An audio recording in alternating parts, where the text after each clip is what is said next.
Okay, Aaron, thanks very much for that. And also this morning, a lack of customers during the pandemic was not the only problem that led to a closure of a bar in Baltimore that had been a fixture of the LGBTQ community for decades. WMAR 2 News' Mark Roper is live outside Grand Central, the Mount Vernon neighborhood. Mark, what else were they dealing with before deciding to go ahead and close? Good morning, Christian. Well, the bar's liquor license was under scrutiny for COVID-19 safety violations, and this is one of Baltimore's largest gay clubs, but the odd combination of a lack of business along with the popularity during the pandemic may have actually led to its downfall.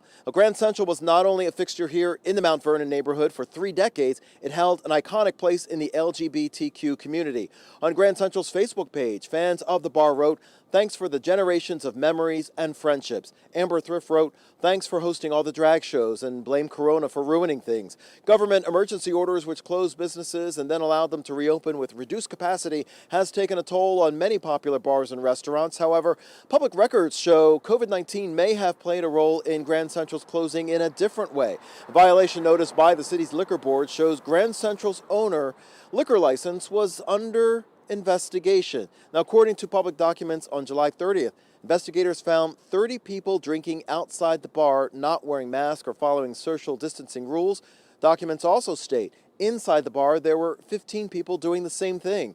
Investigators took note that customers were waiting to get inside to see a show, but at the time of the investigation, indoor gatherings were prohibited, and now many of the bar's customers are sad to see it go.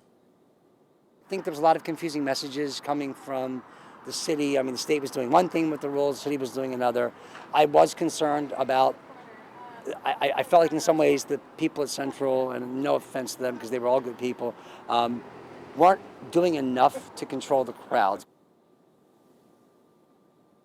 Well, WMAR 2 News was not able to reach the owners of Grand Central for their reaction to the closing, but they did make a post on social media, part of which reads, quote, "Given the overwhelming challenges created by the pandemic and our beverage-only driven business, the operations were not sustainable as we prepare for the next chapter."